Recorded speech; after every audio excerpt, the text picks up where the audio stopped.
সুপ্রিয় দর্শক মন্ডলী, আসসালামু আলাইকুম।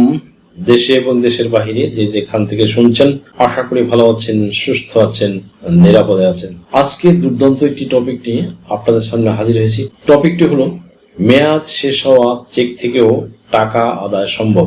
কোন ভুল করলে টাকা চিরকাল হারিয়ে যেতে পারে এবং কিভাবে নিজেকে সুরক্ষিত করবেন। যদি ভিডিওটি শেষ পর্যন্ত না দেখেন তাহলে হতে পারে আপনার টাকা চিরদিনের জন্য অন্যের হাতে চলে যাবে। ভিউয়ার্স, আপনাদের বোঝার জন্য বাস্তবে একটি উদাহরণ দিচ্ছি।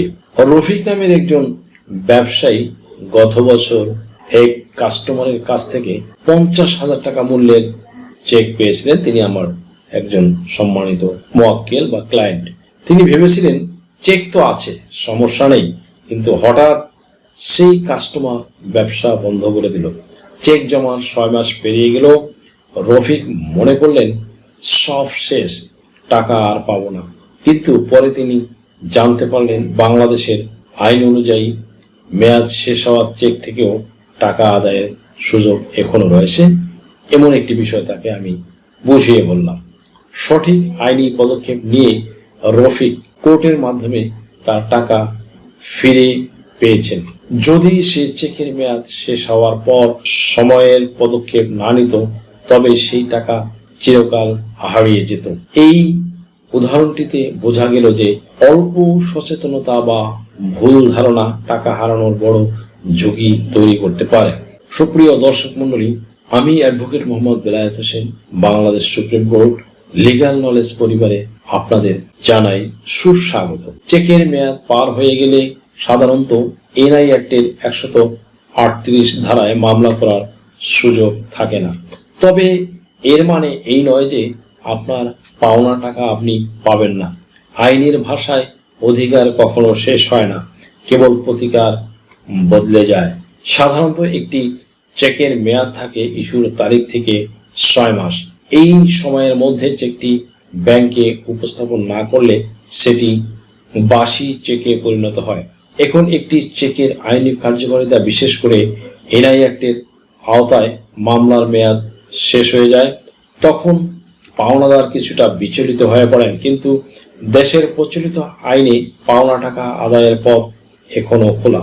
ভিউয়ার্স, চেকের মেয়াদ শেষ হয়ে গেলে দেওয়ানি আদালতে মানি রিকভারি শুট করতে পারেন।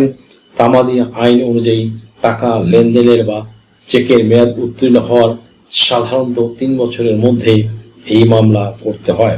এনআই অ্যাক্টের 138 ধারায় মামলা করলে আসামির জেল বা জরিমানা হয়, কিন্তু চেকের মেয়াদ চলে গেলে আপনি সিভিল কোর্টে গিয়ে দাবি করতে পারেন যে বিবাদী আপনার কাছ থেকে এভাবে সেবা নিয়েছেন যার বিনিময়ে এই চেকটি দিয়েছিলেন। অর্থাৎ চেকটি এখানে একটি ডকুমেন্টারি এভিডেন্স বা লিখিত প্রমাণ হিসাবে কাজ করবে। কাজেই কেবল চেক বাসি হয়ে গেলেই দেনাদার তার দায় থেকে মুক্তি পায় না। প্রথমেই একজন আইনজীবীর মাধ্যমে দেনাদারকে নোটিশ পাঠান। তাকে মনে করিয়ে দেন যে চেকের মেয়াদ শেষ হলেও তার মূল ঋণ বা দেনা এখনো বিদ্যমান।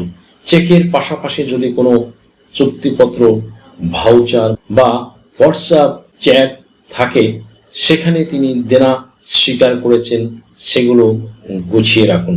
উপযুক্ত দেওয়ানি আদালতে আর্জি দাখিলের মাধ্যমে মোকদ্দমা শুরু করুন। আদালত আপনার দাবি সঠিক মনে করলে বিবাদী সম্পত্তি ক্রয় বা নিলামের মাধ্যমে টাকা আদায়ের আদেশ দিতে পারে। আবার দেওয়ানি কার্যবিধির 89 এ ধারা অনুযায়ী আদালতের মাধ্যমে আপোষ মীমাংসার চেষ্টা করা যেতে পারে, যা দীর্ঘমেয়াদী মামলার চেয়ে দ্রুত ফল দেয়। ভিউয়ার্স, এই মামলা করতে রীতিরকম অ্যাড ভ্যালুরেম কোর্ট ফি দিতে হয়। কোর্ট ফি নির্দিষ্ট নয় এবং এটি আপনার দাবিকৃত টাকার পরিমাণের উপর ভিত্তি করে নির্ধারিত হয়। মানি শুটের ক্ষেত্রে দাবিকৃত অর্থের উপরে সাধারণত 2.5% হারে কোর্ট ফি নির্ধারণ করা হয়। তবে দেওয়ানি মোকদ্দমায় সর্বোচ্চ কোর্ট ফি সীমা হল 50,000 টাকা। অর্থাৎ আপনার পাওনা টাকার পরিমাণ কোটি টাকা হলেও আপনাকে 50,000 টাকার বেশি কোর্ট ফি দিতে হবে না। মূল কোর্ট ফির উপরে 15% ভ্যাট প্রযোজ্য, অর্থাৎ 50,000 টাকা কোর্ট ফি হলে তার সাথে 7,500 টাকা ভ্যাট যোগ হয়ে মোট 57,500 টাকা হবে।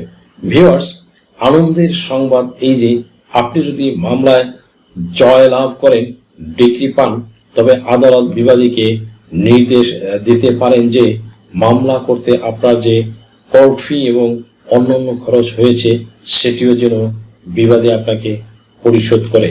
একে আইনের ভাষায় কস্ট অব দ্য স্যুট বলা হয়। সুপ্রিয় দর্শক মণ্ডলী, আশা করি ভিডিওটি থেকে আপনারা সামান্যতম হলে উপকৃত হয়েছেন। যদি ভিডিওটি আপনাদের সামান্যতম উপকার আসে তাহলে রিকোয়েস্ট করব চ্যানেলটি লাইক, শেয়ার, কমেন্টস এবং সাবস্ক্রাইব করে পাশে থাকা বেল বাটনটি প্রেস করে দিন, যাতে পরবর্তী ভিডিওর নোটিফিকেশনটি খুব সহজেই পেয়ে যান। সো আজকের মতো এখানে শেষ করছি। দেখা হবে অন্য কোনো দিন, অন্য কোনো ভিডিওতে, অন্য কোনো আইনি কন্টেন্ট নিয়ে। সেই পর্যন্ত সকলে ভালো থাকুন, সুস্থ থাকুন, নিরাপদে থাকুন, আইন জানুন, আইন মানুন, নিজের জমি সুরক্ষিত রাখুন। আবারও সবাইকে ধন্যবাদ জানিয়ে এখানে শেষ করছি। আল্লাহ হাফেজ। দেশ ও বিদেশ থেকে যে কোনো ধরনের হলফনামা, এফিডেভিট নিতে চান, কাবিননামা, নিকানামা যে কোনো ভাষায় অনুবাদ করে বিভিন্ন মন্ত্রণালয়, ইসলামিক ফাউন্ডেশন থেকে সত্যায়িত করে নিতে চান, শিক্ষা সনদ বা অন্য যে কোনো ধরনের ডকুমেন্ট শিক্ষা বোর্ড, শিক্ষা মন্ত্রণালয় থেকে সত্যায়িত করে নিতে চান, ধর্ম পরিবর্তন করে কোর্ট ম্যারেজ করতে চান, কুরিয়ার, ইমেইল, হোয়াটসঅ্যাপ, ইমো, মেসেঞ্জারিতে ডেলিভারি নিতে পারবেন। তাছাড়া সরাসরি এসেও নিতে পারবেন। Mobile number 01724583880।